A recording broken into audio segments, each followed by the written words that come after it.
Bill Hader. Oh, you guys all have lanyards with my face on it.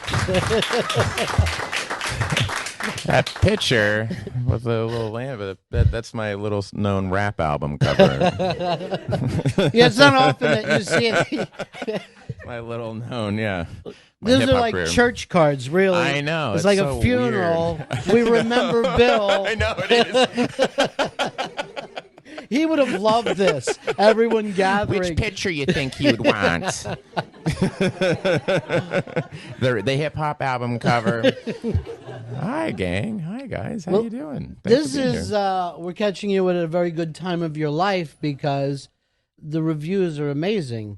Oh, for Skeleton Twins. Yeah. Oh, thank you. Skeleton Twins. And, you know, it's always great when, even after all these years, that reviewers are shocked that funny people can do drama. I know. It is funny. It is. It's kind of... yeah, I've been having a lot of those where you get on there and they go, so, wow, what happened?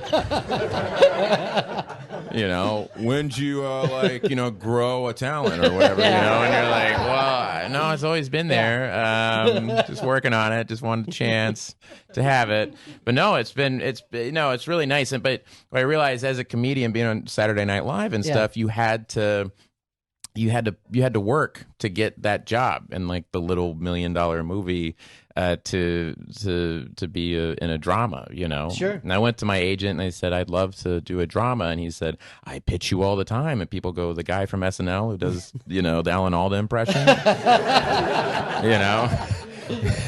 No. And so what I did was he had a great idea, and this is a good thing for anybody, trying to do this, shift things, was he said, go try, I'll try to get you into dramatic table reads for movies, They'll do table reads for films that have no funding yet. They're looking for funding, whatever. And so A.V. Kaufman, this casting director, had me come in to do a table read, and I showed up, and it was Kate Winslet, Bradley Cooper, Greta Gerwig, and Paul Dano, and then me. It was just that panning shot, and then landing on me like, hey. Hi, Bill, I'm playing utility. I just played all these different parts. But afterwards, she said, hey, you did a good job. You did a good job. That was really good. And she was casting this movie and told Craig Johnson, the director, and he said, you mean the guy who does Alan Alda? And I met him at a bar, and it worked out. And then it was 2 years getting the funding. We would have the money, then not have the money. And so it was a long process. And then Kristen Wiig said, I'll do the movie. And then the next day we had the money. It was like a guy went, Kristen Wiig! And then they literally just start throwing money at him. Like, take it all! Please!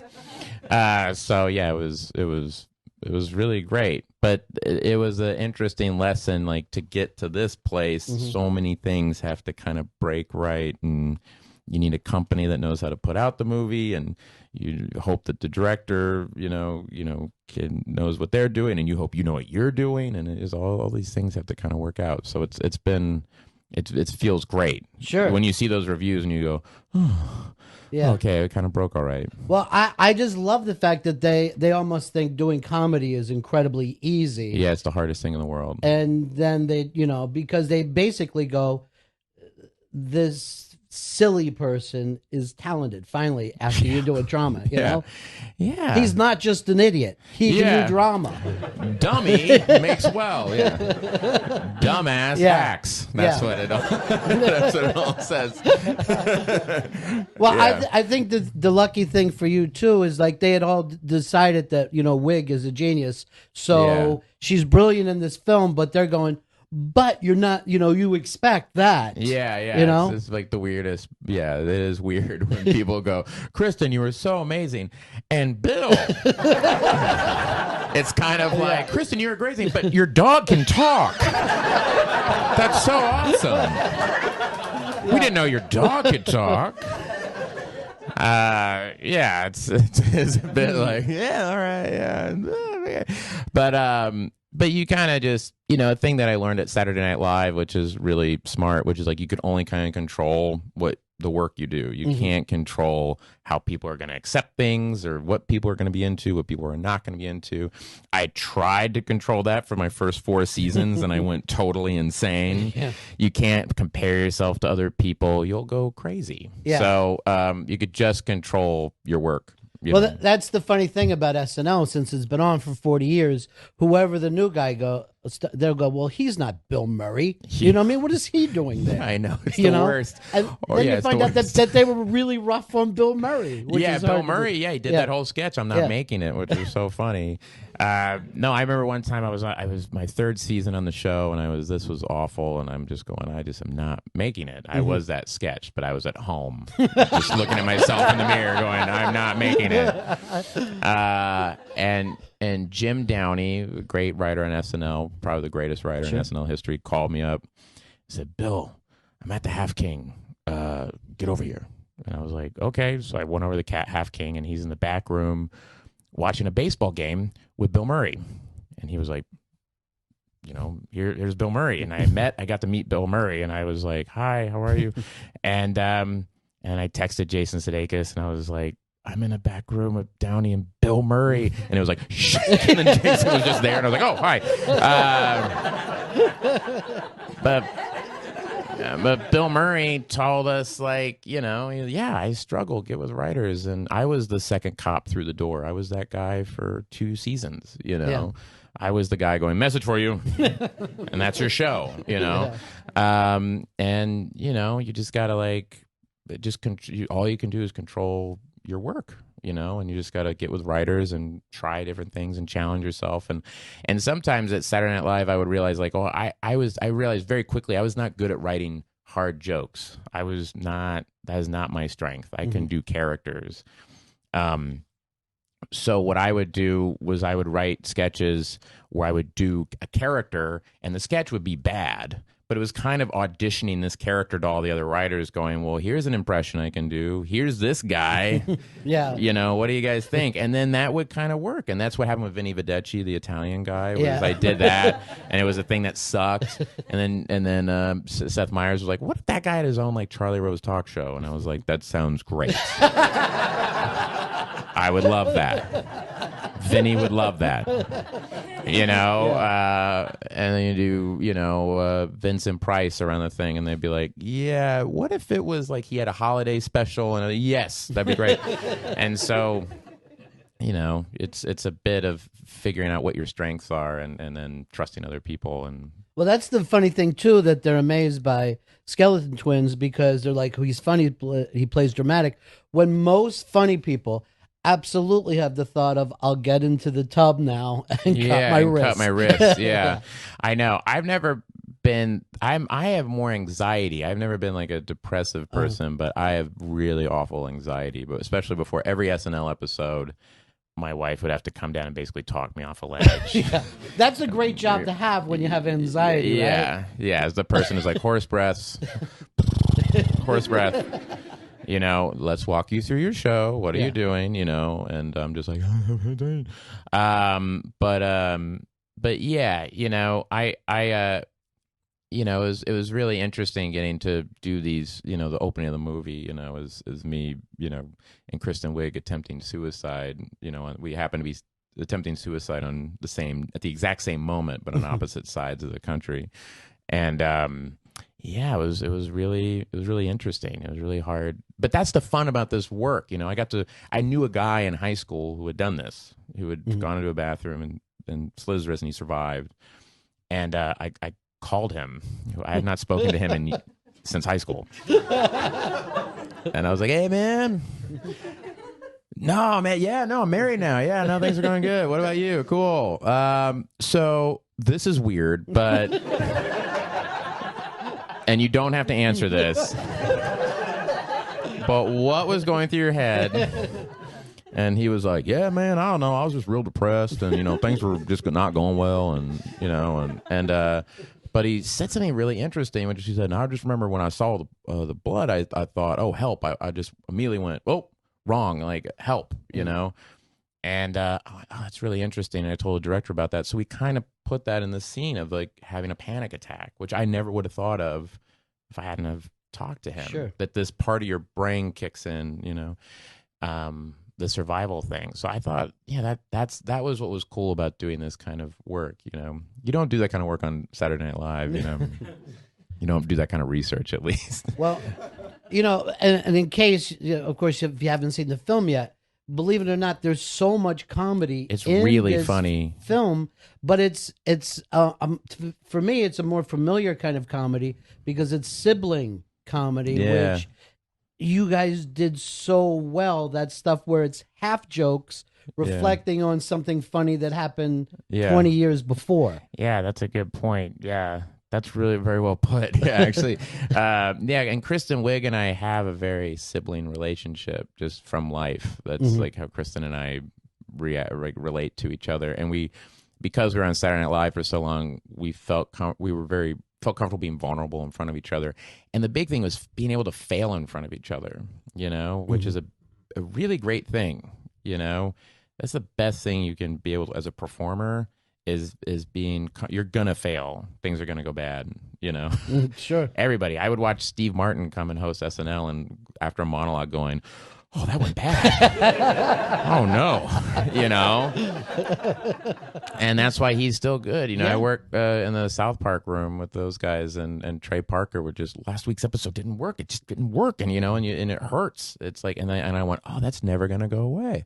All right, sure. You got to own that. You got to. Football players fumble, they throw interceptions all the time. It hurts, and then you shake it off. You got to shake it off. And with Wig, when you're working with someone in this kind of a part where you're having to do really, really dark, kind of delve into some dark territory, that being able to fail on the comedy level helped in that level. Do you know what I mean? Where I felt comfortable going for something, and it might not work, it might work, I don't know. But Kristen, I knew she was sitting there encouraging, going like, I'm not judging you, like, let's try this, and it was really wonderful. Well, there's so much of that humor that I think everybody who's an adult sibling now will relate to, where you can just do that thing where you bring up an old boyfriend of theirs, and that's the joke. That's, know. Just throwing stuff at them just to mess with them, and it's great. And Kristen and I had like things within our lives that we could kind of pull from, to not get at each other, but it was just like you just kind of knew what that equivalent was for the other person, you know. And so we're just looking at each other in our eyes, kind of knowing what we're actually talking about, and that was really fun. But for you, performing is always somewhat of a struggle, even. Yeah, it is. I'm never. People, I think, always assume, they go, "Why don't you get up and try something?" I was working on a movie this summer with Judd Apatow and Amy Schumer, and they were going up at the Comedy Cellar every night, and people go, "You should go up," and I'm like, "Are you nuts? You want to see me throw up?" Yeah. I don't. That's not my. If I do something, I'm much more comfortable doing it as a character or something like that. See, I think that's why people think that you're more confident, because Saturday Night Live, Apatow, the South Park guys. I mean, what you've been doing the last 10 years just reads like everybody else's daydream. Yeah, you know what I mean? Like, I'll just go hang with those guys for a while. We'll write funny jokes, and then the cartoon comes out next week. Yeah. No, I'm no. That's the irony. Because I'm not making it. No, but you get a little more confident. It's the book that actually helped me was Steve Martin's book, Born Standing Up. When I read that, it was like, oh, this is a process of, okay, that didn't go well. Why did that not go well? Let me learn from my mistakes. And that was a big thing at SNL of, okay, that didn't work. Why did that not work? Let's figure out how not to let that happen again, Or, fuck them. That was awesome. I like that, or whatever. But there is a confidence there, but I feel that it's also, there's an anxiety of I relate to when I work with Trey Parker, and it feels like his whole reputation hangs on every single joke. And I'm like, and I would watch him going like, this is why this show's so good, because I go, you have every reason to just literally be like Book of Mormon and South Park. You created two of the funniest things of this century, Yeah, sure. And we're talking about the Game of Thrones episodes, and he's banging his head against the wall, going like, "This isn't working. This isn't funny. What is your fault?" It's always a struggle, and I go, "Oh yeah, that's like." That anxiety, you need Sure. that. It's a good engine. Yeah, look what Trey does too. Then he'll put himself in the next thing that is just a ridiculous chance to take. Oh, we're going to do this with puppets, and we're gonna make it as hard as we possibly can. Yeah, but seeing it through, believing in it. This sounds so pretentious, but it's truly they're like artists. They're like someone who goes, "This is what I believe in. This is what I think." This means everything to me. It's like an extension of me, and this is and you put all of yourself into it. You put yourself 100% into everything. Every joke at South Park, both he and Matt are putting all their being into it. And I can tell you from working or knowing people work with other people, you get a bit of success and you kind of delegate. And go, I want to go sleep. And I don't blame them. It's like, I worked for 10 years. Can I just relax and you run the show now and I'll kind of oversee it? And that's not a disparaging thing. I get it. But when people say, how is South Park still so funny? It's because those guys, they're treating it like it's the first show every week. How did you get in with them? Because it doesn't seem like there's a lot of people in that circle. I became friends with Matt Stone, and I was shooting a movie in Vancouver, and he goes, "Oh, what are you doing?" And I'm about to wrap this movie in Vancouver. Night at the Museum 2. Anyone? No. I was General Custer. No one? I wasn't on the poster. No. So I was shooting that movie, and he said, well, we're doing a writer's retreat. And they do these things where they get together and they go to a different city to get away from their wives and the kids and stuff. And they go to a hotel, a nice hotel.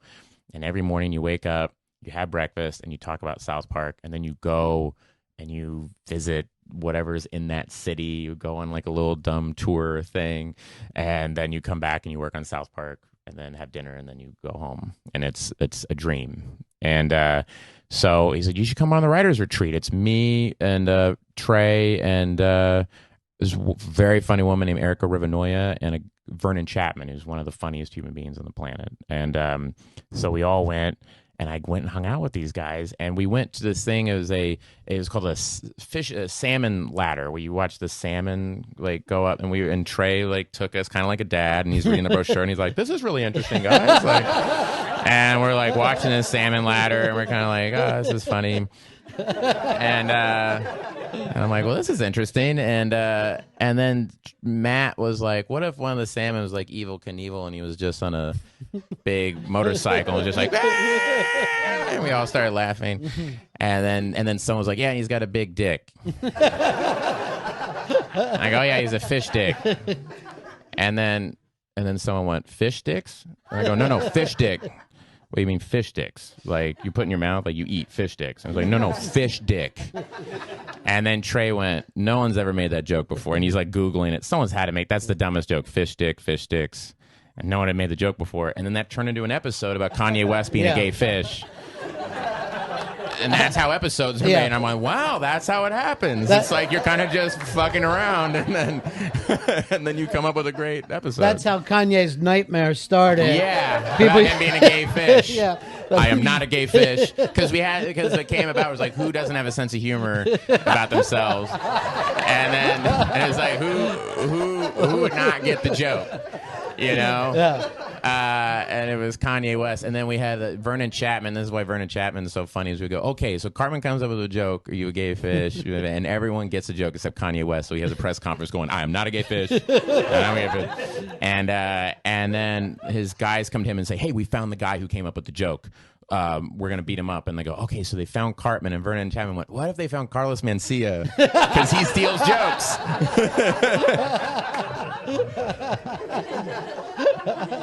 So we did the whole scene with Carlos Mencia, and they're beating him up. And he's like, my dick don't work, man. This is the funniest thing in the world. So that's how, and I go, oh, that's how it is. It's just this kind of rolling thing, you know. And Matt has a real strong point of view about something he hates or something that drives him crazy. That week it was Kanye West or something. And then Trey will kind of be able to actually infuse emotion into it. That's the thing that people don't realize. It's always being guided by the emotion of the characters, you know. And you need, I learned at SNL and SNL, I learned that to make comedy work, you need logic. I used to think, like, because I love Monty Python and off the wall things, you didn't need to have logic in comedy. You can just make it off the wall. And I was the king of the hat on the hat thing, you know, where you do one crazy idea and then you put another totally desperate comedy idea on top of it, and they cancel each other out and it doesn't work. And I remember Seth Meyers being like, "Hater, that's a hat on a hat sketch. Like, just choose one of those things." Like I did Peter Falk teaching Natalie Portman how to do Star Wars impressions. And he went, no. Either do Peter Falk helping her with something or do a guy teaching her Star Wars impressions. It's a hat on a hat type of thing. And then that was the thing I learned at SNL. I was like, oh, yeah, you need logic in comedy. And the thing I learned at South Park was you need emotion to tell a story. Like, you hear Trey say that constantly. Like, well, what's Cartman's emotion going through this? Even if it is, well, he wants slaves.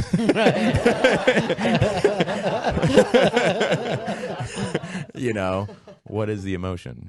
Now, the fact that you kept learning about comedy after you more or less made it, I think is what is kind of interesting. Here you are at Saturday Night Live. Most people would think, then I'll also go and hang out and, be with the South Park guys and learn different. Again, it comes back to that thing of once somebody gets a nice big house, they stay home. Yeah. You always want to keep learning. And for me, it was more of a thing of, first meeting I ever had with Judd Apatow, he said, you need to start writing screenplays because start writing movies for yourself, and because it will help you as a writer, but also help you in reading scripts and picking projects and things like that. You'll understand why things work and why things don't work and things like that. And he goes, and the first scripts you write will be awful. And he was right. They were terrible. And I would show them to him and he'd be like, this is bad. I would, whatever. And we would work on it. And so it was a thing that I was just learning about. And so to then hang out with the South Park guys, I'm like, these guys are like the king of structure. They're the kings of storytelling, and comedy storytelling. They can get away with really big, weird jokes. And by the end of it, you feel like this emotional resonance. Like you watch a South Park movie and it's actually very moving. It's very sweet. The whole thing with like, Saddam Hussein and Satan, is actually very tender, It's like, oh, he's like an abused woman. And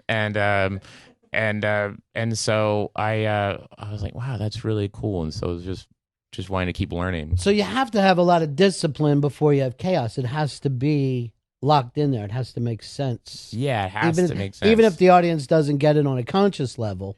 That's best. That's the best version of it. Like that's what I learned. I go back and watch some of their stuff, or I'll watch some of the great comedies, and you kind of like go, "Oh my god, yeah, that's all in there." It's just, it's so funny. It's very slight and hidden in a great way. Well, now that you're doing this movie with Amy Schumer, and I think it's exactly the stuff we've been talking about, because she's this funny stand-up, and then they, Comedy Central gives her a show like they'll do with funny stand-ups, and then you turn around and see the people that she's got writing for her and the people performing, and you're like, this show is better than it's even getting credit for. Well, wait till you see her in this movie, because it's a movie called Trainwreck that she wrote, and she stars in, and Judd Apatow is directing it. And he directed it. We already shot it, and she is, I knew her as a stand-up and from her show, and I was like, oh, she's very funny, and she's playing kind of a version of that kind of her stand-up character, but I didn't realize she's a classically trained actor, and who happened to do stand-up, and she's amazing. She's one of the best actors I've ever worked with. We were just like, we did a scene where it was me, Tilda Swinton, Brie Larson, and Mike Birbiglia were all off camera watching her do a scene, and we were all crying. We all started crying. She was so moving in this scene. And that's what I'm excited about for this movie, is I feel like we all kind of have this, I think Amy's going to be the story about this. I mean, and she's she's really, really good. But it's just that earlier point where people don't think. And I did that with her. Yeah. I did that. I'm guilty of it. I was like, you can do that, you know? Yeah. And she's like, yeah, I've always known I can do that, you know? And so no, she's the real deal. I think people are going to be really knocked out by a performance. But another spot that you just happen to be, you know, where this really creative center is happening. It happens a lot with you. It's I guess I don't know. I don't know what it is. But no, it's nice to be, you know, you kind of gravitate to things that you would just go see. I remember, you know, you read scripts and you go, I read the Skeleton Twin script and I was like, well, this is a movie I would go see, and this is a really interesting part that I've never done before. And I always respected actors who would swerve, you know. Those were my favorite kind of actors who you never could, you know. I remember being a kid and my parents let me watch whatever I wanted as a kid. And so I was watching Taxi Driver and all these things at a very young age. And so I remember going, wow, the guy from Taxi Driver is the same guy from King of Comedy, who's also the same guy from Midnight Run, yeah, who's also in Raging Bull. Like, how the hell you know? And Jeff Bridges was another one. We just go, God, Jeff Bridges can kind of just do anything, and he's not calling attention to himself. You know what I mean? Yeah. He's you know, taking the material and servicing the material the best way he possibly can. Jeff Bridges would have done your role at a different time, you know, like his Cutter and Bone age. You know what I mean? Yeah. And it reminded me of that too, that those things within 5 minutes or so, a tone is set up. And we used to do this. We used to be good at this in this country, you know, when we made movies for adults. Yeah. You know, of, oh, okay, here's something that's different from my life, but incredibly relatable. Yeah, you know? Yeah. That's been really sweet, is that the film ends and we were shocked at Sundance when people were laughing and crying and stuff. And we've made this weird like crowd pleaser. But it does resonate with people. I went to the ArcLight in LA to do a Q&A, and as I walked through the lobby, I had an old couple come up to me. I had kind of a hipster couple come up to me. Yeah. I had a gay couple come up to me. I had a guy with his 13-year-old daughter. You know, it was such a wide range of people saying how much the movie affected them. And I told the director that, and he was like, I can't.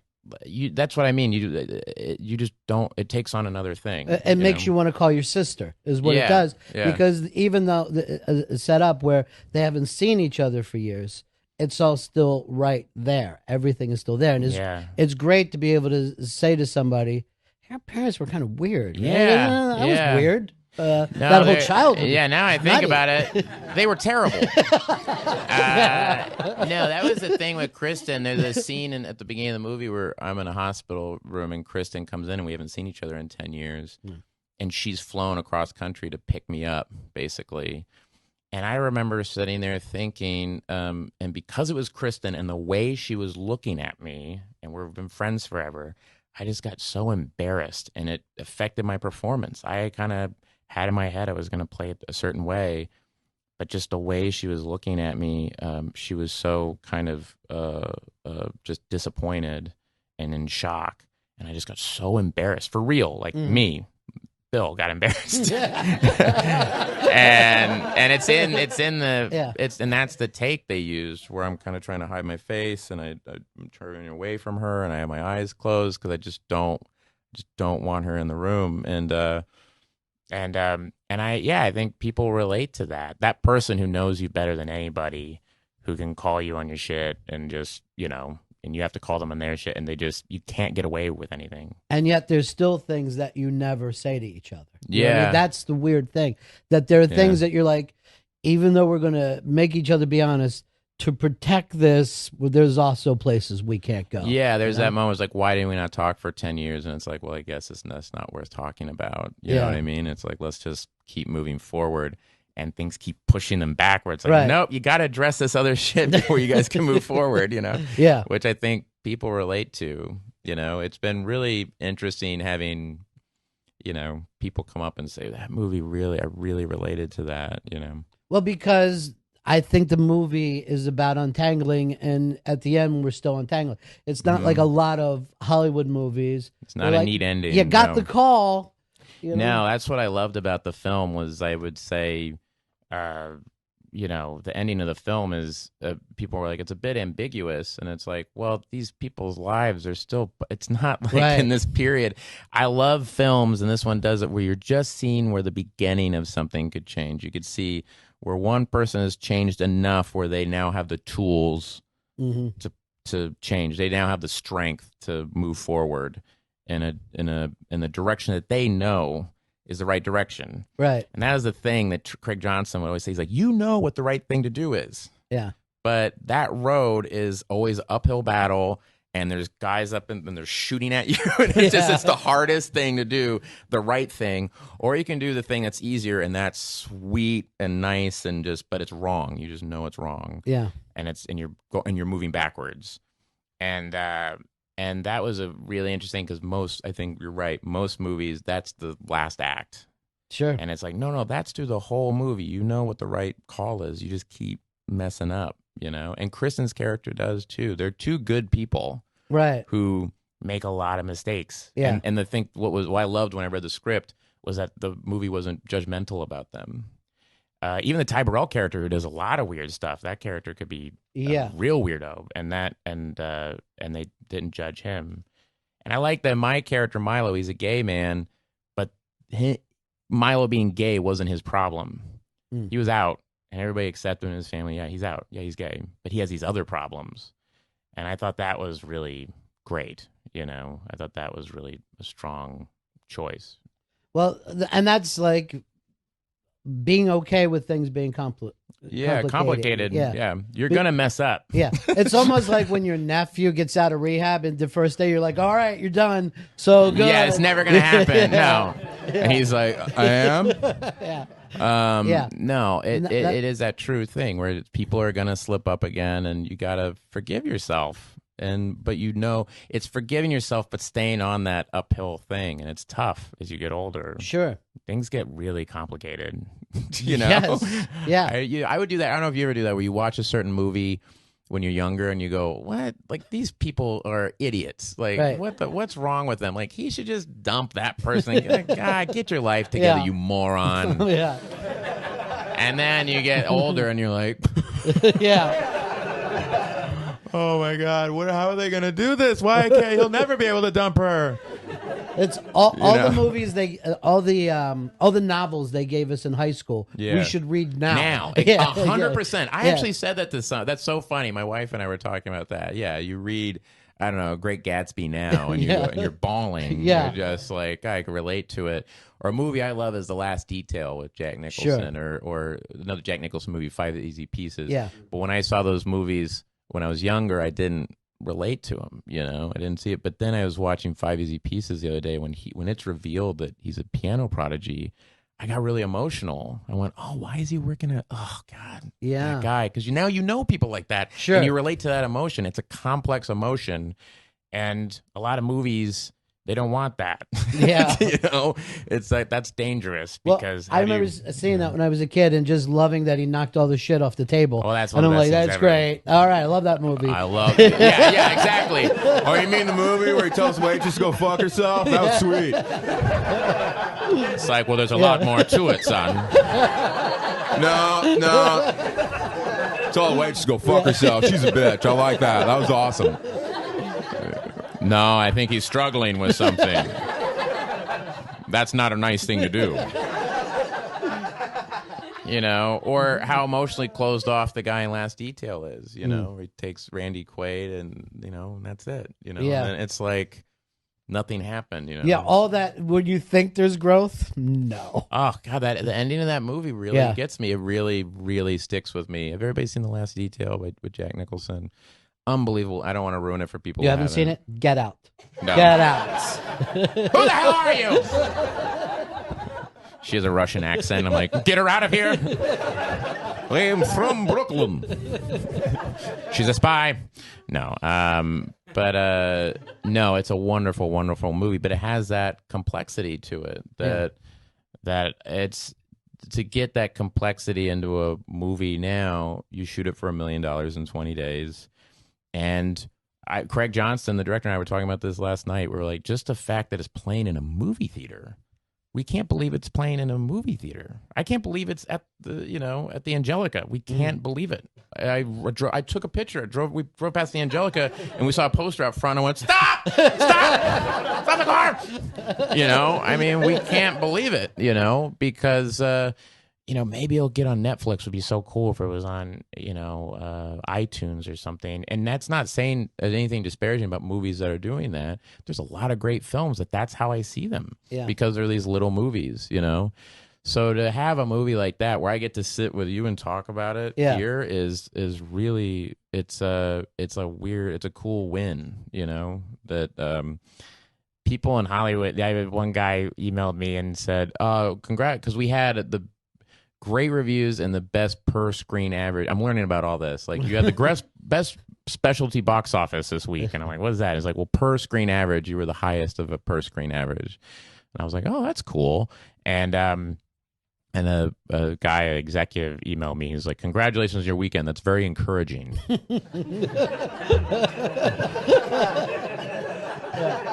You don't. All right. It's like, it's not Guardians of the Galaxy, but I'm like, well, it's $1 million movie. It's like, it's apples and orange. You know what I mean? Like, that's. But there is a thirst for this kind of film. There are people out there who grew up the way that you did and love the films that were made that way, who would love to go see a film for themselves. And sometimes you sit down and look what's out right now, and you're like, it's all for children. Yeah. And by the way, I liked Guardians of the Galaxy. I thought it was a pretty cool movie. But like, a lot of it, you kind of just go, all right, I'll wait for that one. Yeah, because for every Guardians of the Galaxy, there's 15 more that aren't. That's why I think why people freaked out on Guardians of the Galaxy is you kind of went in like, well, let's see, and then you went, well, that was really fun. Yeah. And Chris Pratt is a great guy, and he's wonderful in the movie, and it was just so much. It was a blast, and you wish they were all like that, but they're not. But and so that's why you go see these other films. The film I liked so much last year was Spectacular Now, that movie. I saw that and I was just like, God, well, look at these performances. These are just wonderful actors, and it's so honest, and I just thought it was just a wonderful, wonderful film. And then the other movie I liked last year was that documentary, The Act of Killing, which was that was unreal. Yeah, I've never seen a movie like that before. It was almost like an alternate universe. I thought I was like tripping. Yeah. I was like, what? I was tripping. Oh, you were tripping. So it was weird. Oh, good. If I saw that movie on acid, they would be talking about me on the 11 o'clock news. You remember him from SNL as the club kid Steven. Steven. Yeah. He was found in a ditch outside of Yonkers. No. So, we're talking about the anxiety stuff and heading towards SNL. Right from the beginning, was it a struggle for you? Oh, absolutely, yeah. Auditioning must have been awful. Yeah. Yeah, it was really hard. I couldn't sleep the night before. I couldn't, I can't sit down. I just pace in circles. And then you get the job, and it's excitement, and then, oh God, I gotta go do that. And yeah, I mean, it really is going like, well, what's the fear? It's always kind of just voices in your head saying, well, what if it doesn't go well? And it was good for me to kind of go, well, what is that? Why am I freaking out? Mm-hmm. And it really was this thing of, I'm such a fan of comedy. I'm such a fan of movies. I've watched everything. And so you have in your head, what I do has to be on the level of the best stuff ever. And if it's below it, then I need to go. I'm not good. And so you put a lot of pressure on yourself. And so what I ended up doing, and what helped me with the anxiety, was like, okay, so I'm afraid of messing up, basically. I'm afraid of, because on SNL you get one take, and it's on live television, and the whole world's watching. and judging. And judging. On Twitter. Going, boring. And so what I would do, and it helped me, was I would just mess up. I would purposely mess up or say something different in my first line. in the sketch. So if I was a game show host and my line was "Good morning, everybody," or like "Hello, everybody, and welcome to blah blah blah blah," I would say, "Hello, ladies and gentlemen, and welcome to blah blah." Ladies and gentlemen's not on the cards, so my brain, it's like, you fucked up. And then I go, "Oh, you're still alive. You're still breathing. People are laughing. You're fine." And then I would relax, And so every time I would come out on Update, whatever you see my first line being, it's not on the cards. That is for me psychologically to be like, you just screwed it up. It was like a mind trick. Was everyone else aware of that, or are they? No, the cue cards guys would be like, "What are you doing?" You could see it sometimes with Seth Meyers' face. He'd be like, what are we doing? What's going on? What? Okay. There's a James Carville where I completely come out and I'm like, I got tongue-tied and I'm like, never mind. And we're sitting at home going, "Oh, that was good. What and a it's choice. Like, wow, what a choice. What a nice choice that idiot made. Yeah. But it's kind of going, well, what's the fear? Where is it coming from? And how can I just like sabotage it in a way? Did you read Jay Moore's book about SNL? And that is like, that book, it just feels like a Stanley Kubrick nightmare. Is SNL just seems so cold and scary? No, it's not like that. I actually showed up at a time, my voice cracked. I actually, sorry about my face. Paper or plastic. I was there and I came in kind of going, this is going to be, cutthroat, thing. And instead, I came in, I was very lucky. I came in with Kristen Wiig, Andy Samberg, and Jason Sudeikis. They were my cast members. And then the seniors were Amy Poehler and Seth Meyers. And their attitude was, just because this place is competitive doesn't mean we have to be competitive, Mm-hmm.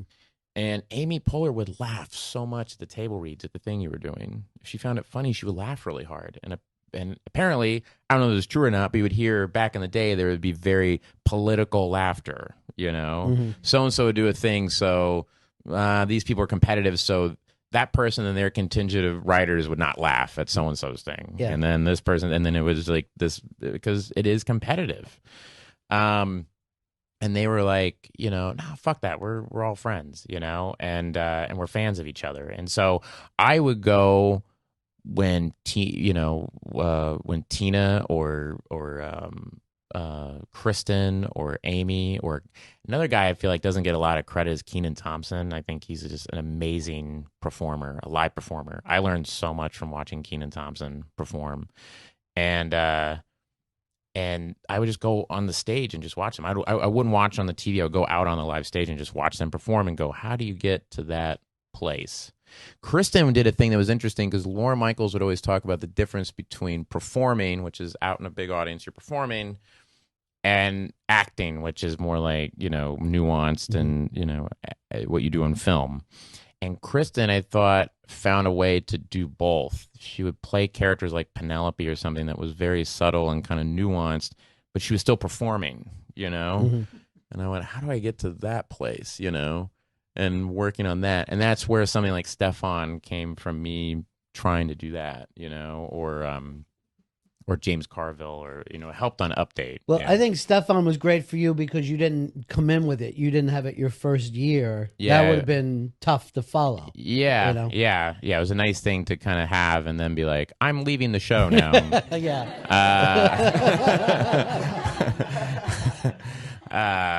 Yeah, that was something that is still so weird. That John Mulaney, who I created that with, or we're still like, that's so weird how much people. John Mulaney, if people listening to this, before, of course it worked. John Mulaney's going to have that career. Yeah. Now that people are just going to find out about him. Yeah, that same thing with John Mulaney is the funny. He has that thing.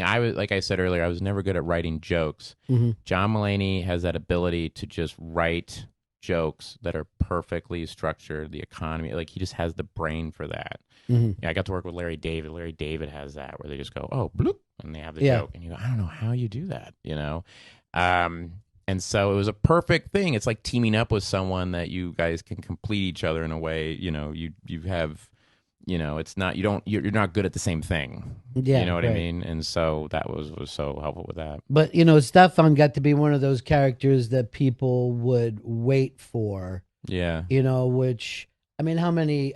40 years of this, and there's probably been like a dozen, maybe 20 characters like that. Or this church lady or something. That. Yeah, it was a cool thing. That again, I was at SNL and it was saying, well, okay, I'm the impressions guy. I got known for doing impressions and going, all right, I can do impressions, cool, but I want to get an original character on. And then it was a slow thing of, okay, I did Vinny Vedecci, cool, and then we did this thing called Greg is Not an Alien, and we did that, and I was like, okay, cool.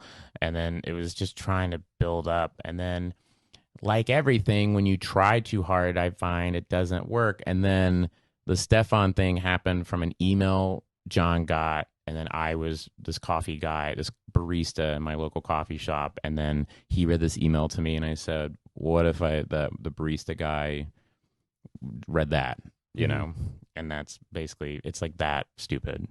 Yeah. It's like that dumb of a thing. And then everyone's kind of like, I kind of know that guy. You know what I mean? That's the weird thing. Like, people think that they know someone who acts like him. Yeah, and it's all from all walks of life, you know? I'm from Tulsa, Oklahoma, and I was back home, and a guy's like, man, my cousin sure liked that Stefan. Yeah. know. Was Tulsa a weird thing for you growing up because you loved movies, you loved stuff that, you know, was thousands of miles away from you? Yeah. It seemed like it was another place. It was another planet, you know. And so I was obsessed with movies, obsessed with those things because it was watching dispatches from another place, really. Yeah. And Except for the outsiders. Except for the outsiders. Yeah, that is funny. I did Tropic Thunder. Tom Cruise was like, I understand you're from Tulsa. I go, yeah. And he goes, and I said, yeah. And I go, I actually saw, I remember my dad taking me beyond my dad's shoulders when they were shooting the Rumble scene for Outsiders. And we were all going up, and they had these big rain towers, and we were trying to see, and my dad's like, they're shooting a movie over there. And Tom Cruise said, I told Tom Cruise this story, and he goes, I was there, you were there, now we're here. It was very sweet. Yeah. It was very sweet. And some people say Scientology doesn't work. No, but but it was very perfect. sweet. I didn't take it as a Scientology thing. I just took it like he's a very sweet guy. Like, he was like, good on you, man. Like, it was like, it was very sweet. But yeah, Outsiders and those things. But, you know, you watch movies and then just becoming kind of obsessed with that. And growing up in Tulsa you know, you either did a lot of drugs and were in a band, or you played football, you know. And I didn't do any of those things. Well, you obsessively watch film. I obsessively watched film, and I would read books, and you know, and I went to, because I was really tall for my age, and so my dad was like, "You want to go to football camp?" So I went to football camp, and it was awful. It was, you know, I was like, "You guys want to watch Rosemary's Baby? You guys want to watch Aguirre, Wrath of God, and have some biscotti?" I brought my mom's cappuccino machine. Do you want to put me in what trunk? But don't you wish we could teach kids that not fitting in is incredibly great? If I fit in, I wouldn't be here talking to you. Yeah, you would be in Tulsa. I'd be in Tulsa. Yeah, being like, I used to play football until my back went out. But no, it's. Yeah, I mean, I don't want to give the impression that I was this lonely, weird outsider. I wasn't that. I mean, I had friends, and I, you know, had a lot of fun. But it was I feel like growing up there, the thing that it gave me was I had no choice but to become obsessed with this stuff. You know, I just got so into it. And then you have this horrible realization. You move to L.A., and I was naive. I thought everybody loved movies. Right. And you go to Hollywood, and you would have meetings with people, and it's like, oh, they don't love movies. They want to make money, and which is fine. But I thought everyone was obsessed with movies the way I was, you know? And so that was a weird thing. And so it's a nice thing working with people you know, every producer, these people that we've been talking about are all people who love movies. Judd Apatow, but also Roadside Attractions, the guys who put out Skeleton Twins. I met them, and all we did was talk about movies. You know what I mean? Scott Rudin, the producer, anytime you hang out with him, all he wants to talk about is plays and movies. They're obsessed with this stuff, and they want to make it work. And I go, oh, that's why you guys are really good, you know? Right. So it's trying to work with those people who you can connect with. But yeah, I've had meetings with people before where they're like, it's insane. Yeah. Yeah, we're like, what's Raging Bull? Yeah. Who's that guy? Right.